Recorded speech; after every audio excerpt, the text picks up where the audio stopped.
Dear students, आज हम study करेंगे ग्रुप 16 एलिमेंट्स। तो पहले देखते हैं कि ग्रुप 16 में कौन कौन से एलिमेंट हैं। तो जो इस ग्रुप के मेंबर हैं ये आप पहले नोट कर लीजिए, जैसे ऑक्सीजन है, सल्फर, सेलेनियम, टेलोरियम, पोलोनियम। ये टी टेलोरियम है और यहाँ पे इनके एटॉमिक नंबर भी लिखे हैं। ऑक्सीजन का 8 और सल्फर का 16 है, सेलेनियम 34, टेलोरियम 52 और पोलोनियम जो है वो 84 है।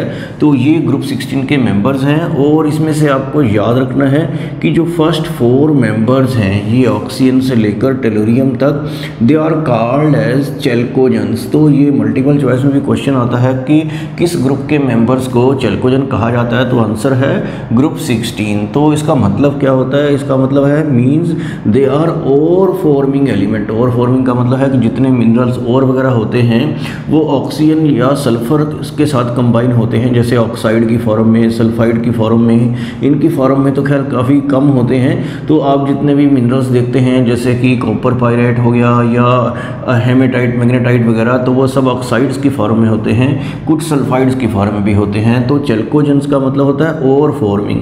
जितने भी मेटल्स वगैरह होते हैं ज़्यादातर उनके ओर्स ऑक्साइड और सल्फाइड की फॉर्म में ही मिलते हैं। और ये जो लास्ट एलिमेंट है पोलोनियम, ये एक रेडियो एक्टिव एलिमेंट है। रेडियो एक्टिव एलिमेंट वो होते हैं जिसमें से कुछ रेडिएशंस निकलती हैं, जैसे आपने अल्फा बीटा गामा रेडिएशन सुना होगा, और यूरेनियम थोरियम वगैरह भी आपने सुने हैं कि वो रेडियो एक्टिव एलिमेंट होते हैं। उसी तरह से पोलोनियम भी एक क्या होता है? Radio active elements. तो इसकी स्टडी जरा यहाँ पर कम ही की जाएगी कि रेडियो एक्टिव एलिमेंट्स को स्टडी करना काफ़ी डिफिकल्ट रहता है। और ऑक्सीजन के बारे में आपको नोट करना है, oxygen is most abundant element in earth crust.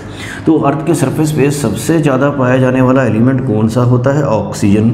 तो ये भी एक मल्टीपल चॉइस में क्वेश्चन आता है। एलिमेंट आए तो ऑक्सीजन होगा उसका आंसर, अगर मेटल आएगा तो वो आप किसी और चैप्टर में पढ़ेंगे। तो यहाँ पे देखना है कि वर्ड क्या लिखा है।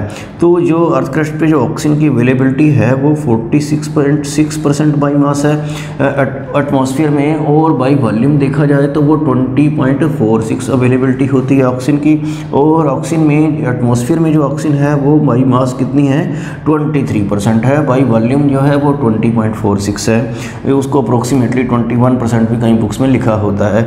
और ऑक्सीजन की जो फॉर्मेशन है वो कैसे होती है? वो आपने सुना होगा photosynthesis of carbohydrate in plants. तो प्लांट्स जो है आपको पता है कि फोटोसिंथेसिस में कार्बन डाइऑक्साइड लेकर क्या करते हैं? ऑक्सीजन गैस रिलीज करते हैं, जिस प्रोसेस को फोटोसिंथेसिस आपने बायो में पढ़ा है। तो मेन फॉर्मेशन ऑक्सीजन की फोटोसिंथेसिस से ही होती है। और सल्फर के बारे में बात करें तो ये है 16th मोस्ट अबंडेंट एलिमेंट जो है अर्थ के ऊपर, तो 16 नंबर पे है। बाकी 15 एलिमेंट इससे ज़्यादा अवेलेबिलिटी के हैं, जिसमें से एक ऑक्सीजन भी है और भी कुछ एलिमेंट्स हैं। तो ये जो सल्फ़र होता है ये फंगल डिसीज़ में कहीं ना कहीं इसका यूज़ रहता है, कुछ हार्मफुल बैक्टीरिया को किल करता है। और स्किन डिसीज़ में ज़्यादातर जो मेडिसिन दी जाती हैं वो सल्फ़र ग्रुप वाली ही होती हैं। तो सल्फ़र भी एक क्या है कि यूज़फुल एलिमेंट है काफ़ी। और ये जो 16 ग्रुप के मेंबर हैं इनकी एक जनरल इलेक्ट्रॉनिक कॉन्फ़िगरेशन भी आपको नोट कर लेनी है। ये NS2Np4, क्योंकि इनके लास्ट में 6 इलेक्ट्रॉन होंगे तो 2 तो S में आ जाएंगे और 4 जो है वो P में आ जाएंगे। तो जब भी हम इन एलिमेंट्स को स्टडी करेंगे तो कॉन्फ़िगरेशन तो आगे हम इसको बनाएंगे ही। तो आगे हम इनकी प्रॉपर्टीज़ वगैरह को स्टडी कर लेते हैं। ग्रुप 16 एलिमेंट में हम अब स्टडी करते हैं जनरल ट्रेंड्स इन प्रॉपर्टीज़। तो इस ग्रुप के एलिमेंट की प्रॉपर्टीज़ किस किस तरह से ग्रुप में वेरी करती हैं उसको स्टडी करना है। तो फर्स्ट प्रॉपर्टी हम स्टडी कर लेते हैं एटॉमिक रेडियस। तो एटॉमिक रेडियाई जो होंगे आपके ग्रुप 16 एलिमेंट के, तो नेचुरली अगर आप 15 ग्रुप से कंपेरिजन करें तो आपको पता है कि जब लेफ्ट से राइट की तरफ जाते हैं तो न्यूक्लियर चार्ज इंक्रीज होता है, तो रेडियस क्या होता है? डिक्रीज। तो आपको क्या लिखना है कि ग्रुप 16 के जो रेडियाई हैं ग्रुप 15 से क्या होंगे? स्मॉलर ही होंगे due to greater nuclear charge. हर एलिमेंट का अपने साथ वाले ग्रुप 15 के एलिमेंट से स्मॉलर ही होगा, तो ये आपको पहले से पता है। और ग्रुप में ऊपर से नीचे आते हुए एटॉमिक रेडियाई जो है वो तो हर ग्रुप में क्या होता है? इंक्रीज होता है। ये बात भी आपको पहले से पता है। तो रेडियाई में आपको बस इतना ही बताना है कि ग्रुप 15 से स्मॉलर है और नीचे आते आते एटॉमिक रेडियस होता है इंक्रीज। तो अब देखते हैं सेकंड प्रॉपर्टी, इसको बड़े ध्यान से समझना है। आयनाइजेशन एंथैल्पी या आयनाइजेशन एनर्जी आप इसको बोलते हैं। तो वो लास्ट इलेक्ट्रॉन को निकालने में जो एनर्जी चाहिए होती है उसी को आयनाइजेशन एंथैल्पी या आयनाइजेशन एनर्जी बोलते हैं। तो यहाँ पर आपको लग रहा होगा कि 16th वालों का साइज जो है अगर कम है 15th वालों से, तो इसको इलेक्ट्रॉन को निकालने में ज़्यादा एनर्जी की ज़रूरत पड़ेगी। तो आपको ऐसा लगता है कि 16th वालों की आयनाइजेशन एनर्जी जो है वो 15 से ज़्यादा है, लेकिन ऐसा नहीं होता है। ऐसा क्यों नहीं होता है, तो वो आपको समझना है कि जो 15 ग्रुप के एलिमेंट हैं उनका क्या होता है कि जैसे आपको पता है कि इनके लास्ट में तो क्या होते हैं 6 इलेक्ट्रॉन और इनके लास्ट शेल में क्या होते हैं 5 इलेक्ट्रॉन। तो अगर आपने इनकी कॉन्फ़िगरेशन बनाई हो तो NS2 NP3 होती है, ऐसे 5 इलेक्ट्रॉन होंगे। तो जब P में 3 आ जाते हैं तो वो एग्जैक्टली हाफ फील्ड क्या होती है, स्टेबल कॉन्फ़िगरेशन होती है। ये ग्रुप 15 की मैंने बताई है। तो स्टेबल में से इलेक्ट्रॉन रिमूव करना ज़्यादा डिफ़िकल्ट होता है, तो इसलिए आयनाइजेशन एंथैल्पी जो है वो 15th ग्रुप की जो है वो 16 से ज़्यादा होती है। हालांकि साइज उनका स्मॉलर है तो 16 की ज़्यादा होनी चाहिए, लेकिन ऐसा नहीं होता। तो ये बात आपको बड़े ध्यान से नोट करनी है कि stable half filled, exactly half filled stable configuration की वजह से ionization enthalpy of group 15 element is higher than that of 16 या 16 की 15 से कम है, ऐसा भी आप बोल सकते हैं। लेकिन अगर आपको सिर्फ एक ही इलेक्ट्रॉन निकालना है उसको बोलते हैं फर्स्ट आयनाइजेशन एंथैल्पी। तो आपको लिखना है first ionization enthalpy of group 16 is smaller as compare to the elements of group 15। लेकिन अगर एक इलेक्ट्रॉन निकालने के बाद फिर दूसरा निकालना हो तो उसको बोलते हैं सेकंड आयनाइजेशन एंथैल्पी। तो उसके बाद तो क्या होगा, जैसे 16 की कॉन्फ़िगरेशन क्या है NS2 NP4, जब एक इलेक्ट्रॉन निकल जाता है तो फिर 16th की कॉन्फ़िगरेशन जो है वो क्या हो जाती है, स्टेबल हो जाती है। तो दूसरा इलेक्ट्रॉन तो निकालना 16th में ज़्यादा डिफ़िकल्ट होगा। तो IE2 जो सेकंड आयनाइजेशन एंथैल्पी की बात करें तो वो 16th की ज़्यादा होगी 15 ग्रुप एलिमेंट से। तो ये बात आपको ज़रूर दिमाग में रखनी है, तो यहाँ पे कोई कन्फ्यूज़न नहीं होना चाहिए। और आयनाइजेशन एंथैल्पी का नीचे आते आते वेरिएशन तो आपको पता ही है कि साइज़ बढ़ने से इलेक्ट्रॉन रिमूव करना ईजी हो जाता है। तो आयनाइजेशन एंथैल्पी ग्रुप में नीचे आते आते क्या होगा, डिक्रीज़ होगी। तो ये दो प्रॉपर्टीज़ अभी आपको कराई हैं, बाकी प्रॉपर्टीज़ आगे देखते हैं। थर्ड प्रॉपर्टी है इलेक्ट्रॉन गेन एंथैल्पी या इलेक्ट्रॉन अफिनिटी। तो इलेक्ट्रॉन अफिनिटी के बारे में आपको क्या पता है कि किसी एलिमेंट में का जो कोई न्यूट्रल एटम लेते हैं गैसियस स्टेट में, तो जब उसमें कोई इलेक्ट्रॉन ऐड करते हैं तो जो एनर्जी रिलीज होती है उसी को बोलते हैं electron affinity. The energy released when an extra electron is added to a neutral gaseous atom. और उसी एनर्जी की वैल्यू को नेगेटिव साइन के साथ लिखा जाए तो उसे हम क्या बोलते हैं, इलेक्ट्रॉन गेन एंथैल्पी, जैसा कि आपने पिछले ग्रुप में भी स्टडी किया है। तो ऐसा होता है कि जैसे जब ग्रुप में नीचे की तरफ आते हैं तो साइज जो है वो आपको पता है क्या होता है, इंक्रीज़ हो जाता है। साइज इंक्रीज़ होने से इलेक्ट्रॉन का अट्रैक्शन जो है न्यूक्लियस की तरफ ज़्यादा नहीं हो पाता और एनर्जी जो है वो कम रिलीज़ होती है। तो इसलिए इलेक्ट्रॉन अफिनिटी जो है वो ग्रुप में ऊपर से नीचे आते हुए क्या होती है, डिक्रीज़ होती है, या electron gain enthalpy will become less negative sign के साथ वो कम हो जाती है। तो ये पूरा लिखना है आपको, electron gain enthalpy will become less negative. तो इस तरह से इलेक्ट्रॉन अफिनिटी का वेरिएशन आपको समझना है। और इलेक्ट्रॉन गेन एंथैल्पी आए तो उसमें नेगेटिव साइन के साथ ही आपको बोलना है, जैसे मैंने आपको बताया है।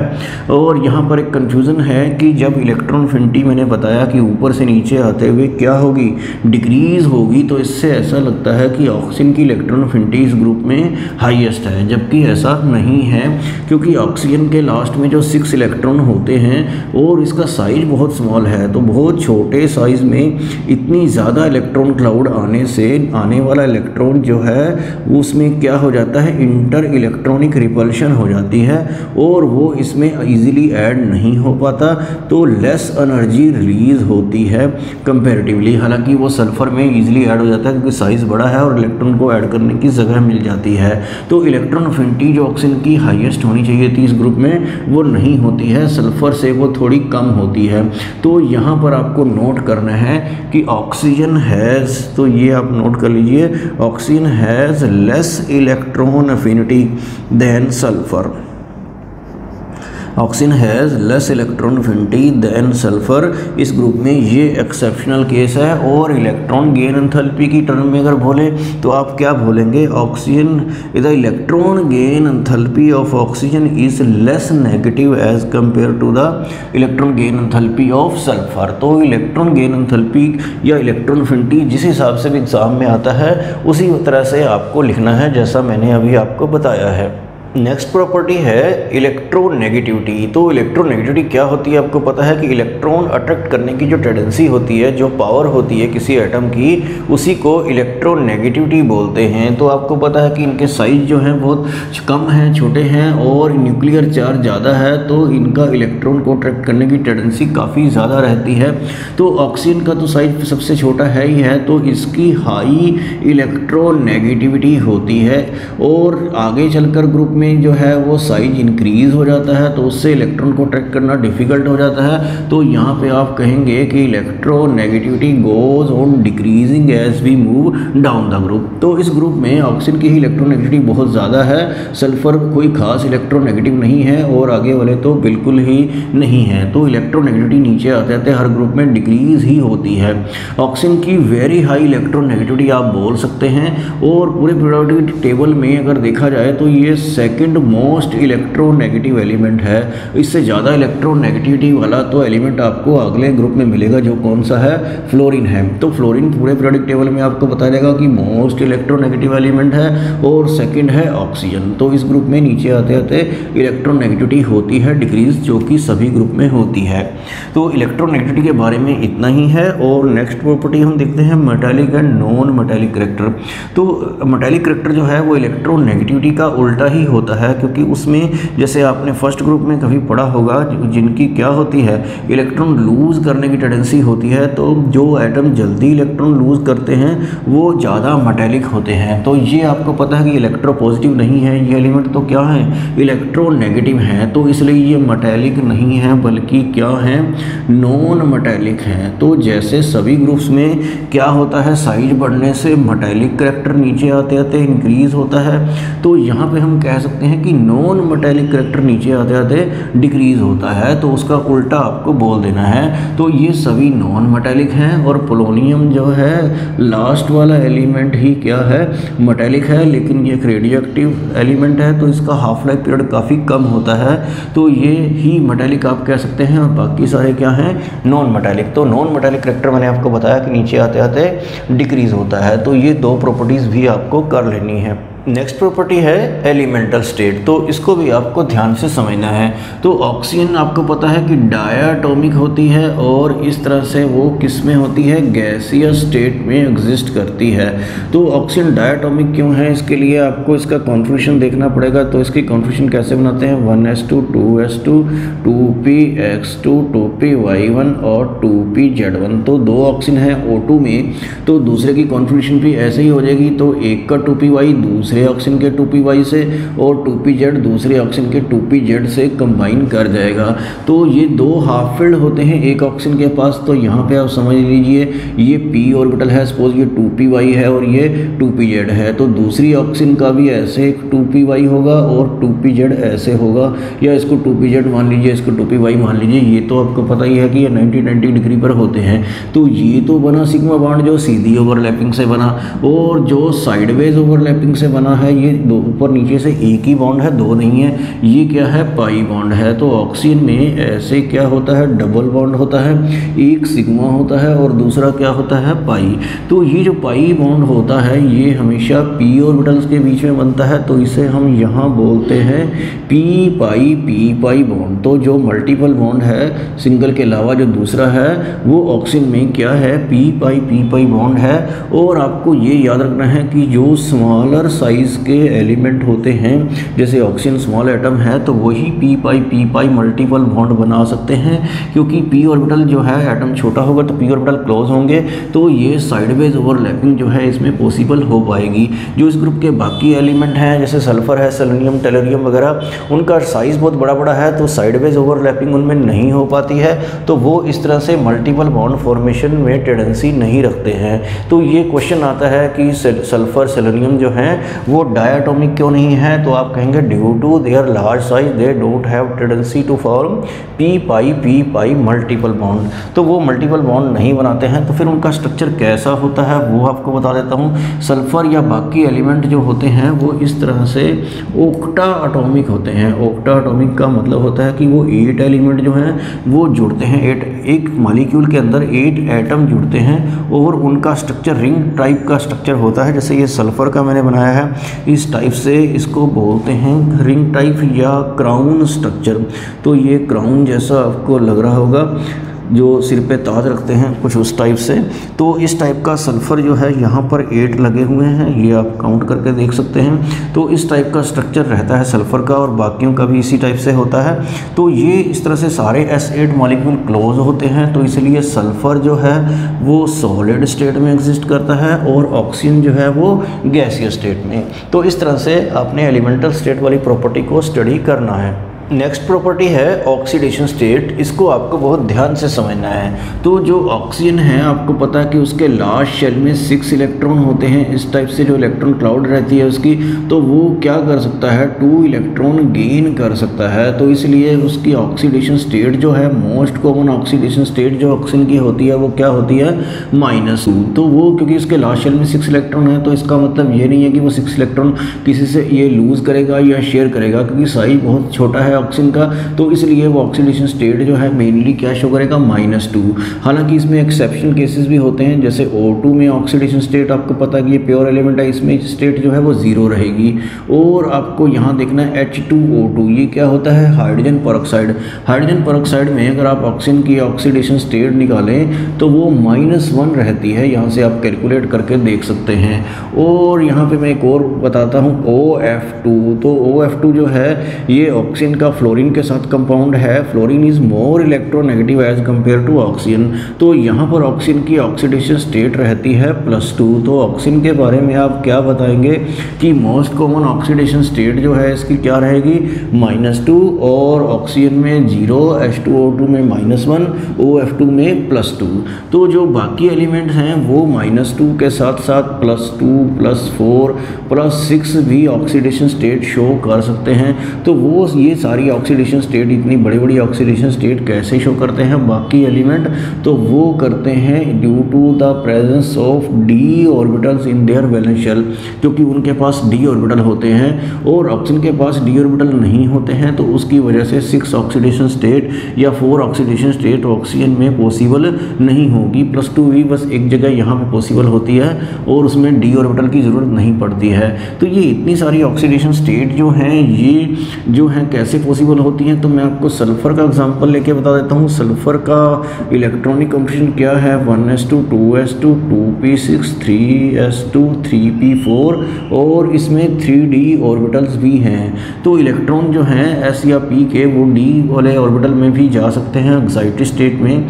तो मैं ये आपको बना के दिखा देता हूँ। ये 3s ऑर्बिटल में 2 इलेक्ट्रॉन हैं और 3p में 1 2, 3p में कितने इलेक्ट्रॉन हैं, 4। ये 1 2 3 और 4th इलेक्ट्रॉन आएगा यहाँ पर। और 3d में क्या है, ये 1 2 3 4 5। तो ये 3d में अभी तो कोई इलेक्ट्रॉन नहीं है।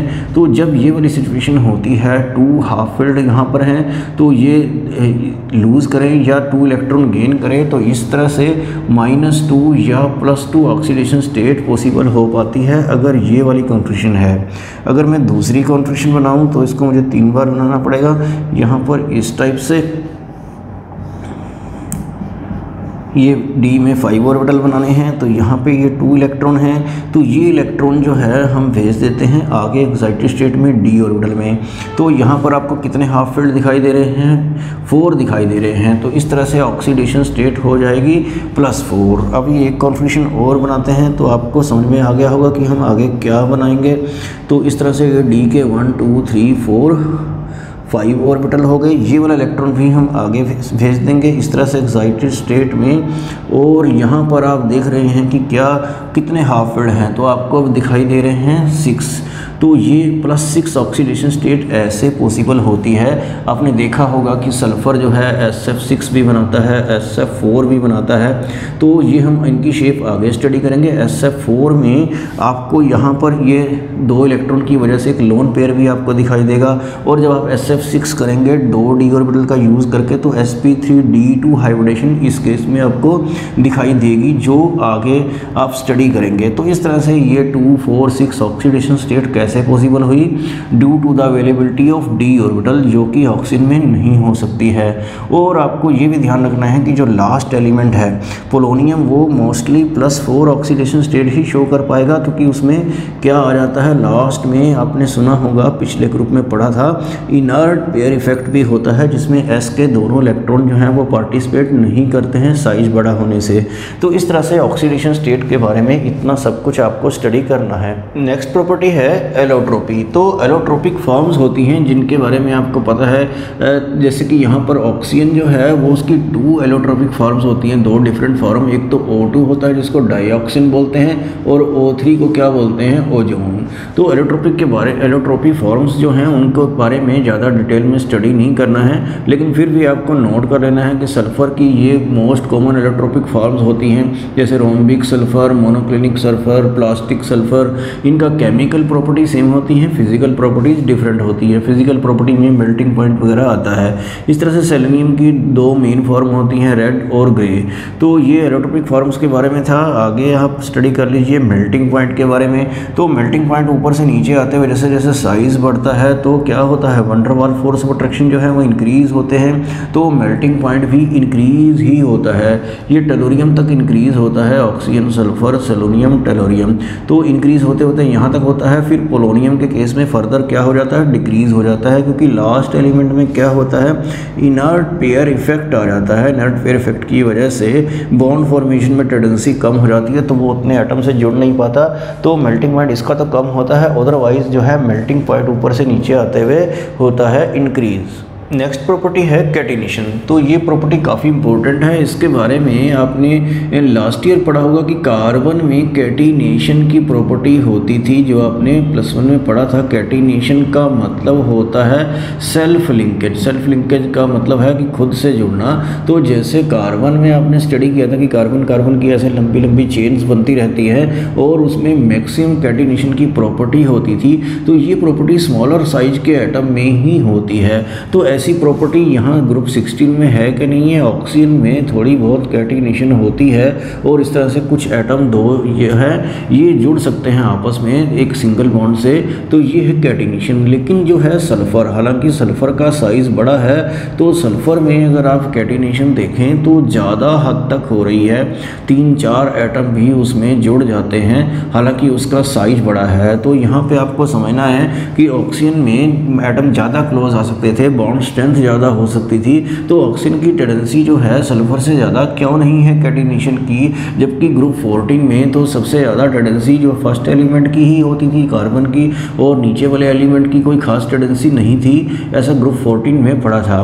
तो यहाँ पे जो मेन बात आपको स्टडी करनी है कि ऑक्सीजन हैज़ लेस टेंडेंसी और catenation as compare to sulphur, या आप यहाँ पे ये नोट कर सकते हैं कि sulphur has greater tendency for catenation than oxygen, कि सल्फ़र की टेंडेंसी कैटिनेशन की ऑक्सीजन से ज़्यादा क्यों है या ऑक्सीजन की कम क्यों है, वो आपको बता देता हूँ मैं। तो आपको पता है कि यहाँ पर लोन पेयर ऑफ इलेक्ट्रॉन होते हैं, सल्फ़र के पास भी होते हैं, लेकिन एटम का साइज छोटा होने से बॉन्ड लेंथ क्या हो जाएगी, कम हो जाएगी। बॉन्ड लेंथ कम होने से इन लोन पेयर की क्या हो जाएगी, रिपल्शन हो जाएगी, जिससे बॉन्ड स्ट्रेंथ जो है वो कम हो जाती है इस बॉन्ड की, इसलिए ऑक्सीजन उतना ज़्यादा कैटिनेट नहीं कर पाता।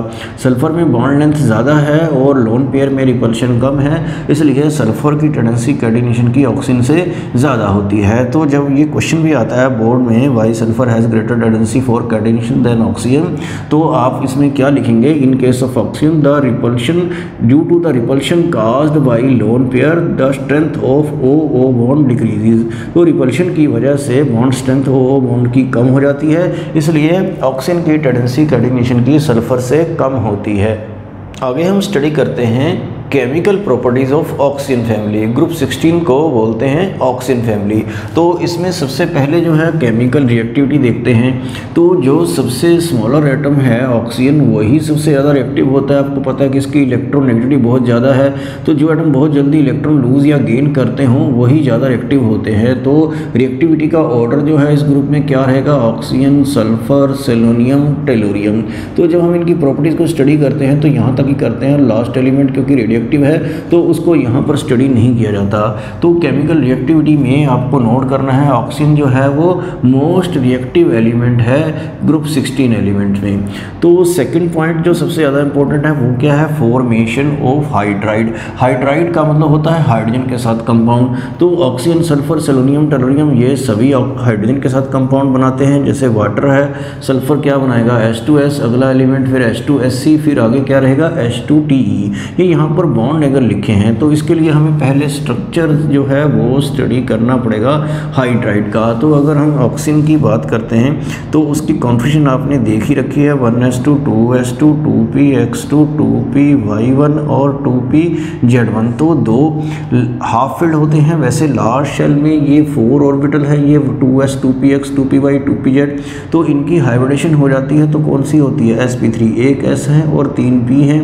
तो ये जो 4 हाइब्रिड ऑर्बिटल बनेंगे इसमें से 2 के पास तो आपको दिखाई देंगे लोन पेयर और 2 हाफ फील्ड होंगे। तो जो ऑक्सीजन इसमें कैसा रहता है, स्ट्रक्चर जो है वाटर का इस टाइप से बनता है कि यहाँ पर 2 तो क्या होते हैं लोन पेयर, ये यहाँ पे लोन पेयर आपको बना लेना है। और ये 2 बॉन्ड पेयर हैं क्योंकि H कंबाइन हो जाता है। इस बॉन्ड में 2 इलेक्ट्रॉन हैं, इस बॉन्ड में भी 2 इलेक्ट्रॉन हैं। और ये जो बॉन्ड एंगल है 104 डिग्री 28 मिनट का रहता है, जिसको आप अप्रोक्सीमेटली 104.5 डिग्री लिख सकते हैं। 104.5 डिग्री का मतलब 104 डिग्री 30 मिनट होता है। तो अप्रोक्सीमेट ये यहाँ पर लिखा है इस टाइप से। तो लेकिन आप ये देख रहे हैं कि H2S में तो बॉन्ड एंगल बहुत कम है, तो मैं H2S यहाँ पे बनाता हूँ। आपको पता है कि सल्फर की इलेक्ट्रोनेगेटिविटी कम है, तो यहाँ पर तो ऑक्सीजन की इलेक्ट्रोनेगेटिविटी ज़्यादा थी। तो इस बॉन्ड पेयर के जो इलेक्ट्रॉन हैं वो मोस्टली ऑक्सीजन की साइड में रहते थे और यहाँ पर रिपल्शन ज़्यादा थी, जैसे आपको 15 ग्रुप में भी आपको बताया गया था। यहाँ पर सल्फर इलेक्ट्रोनेगेटिव नहीं है तो बॉन्ड पेयर जो है वो काफ़ी दूर होगा। तो दूर से क्या होगा, लेस रिपल्शन होगी। लेस रिपल्शन होने से बॉन्ड एंगल जो है वो कम हो जाता है। तो इसमें आपको बॉन्ड एंगल कम दिखाई दे रहा है। तो जैसे जैसे सेंट्रल एटम का साइज बढ़ता चला जाता है, इलेक्ट्रोनेगेटिविटी घटती चली जाती है, बॉन्ड पेयर ऑफ इलेक्ट्रॉन दूर होता चला जाता है, रिपल्शन कम होती चली जाती है और बॉन्ड एंगल भी कम होता चला जाता है और वो 90 को अप्रोच करता है। तो इस तरह से बॉन्ड एंगल जो है आपको यहाँ पे स्टडी कर लेने हैं। तो ये जो है इसका मैंने हाइड्राइड का स्ट्रक्चर जो है आपको बता दिया है। यहाँ पर भी लोन पेयर रहता है। तो हाइड्राइड्स के बारे में आपको स्ट्रक्चर, बॉन्ड एंगल और वो डिक्रीज क्यों होता है ये आपको due to the less repulsion, electronegativity का इसमें रोल है। और ये जो हाइड्राइड्स होते हैं इनकी कुछ और करेक्टरिस्टिक्स प्रॉपर्टीज़ होती हैं जो कि बहुत इंपॉर्टेंट होती हैं, वो हम स्टडी करेंगे अपने अगले लेक्चर में।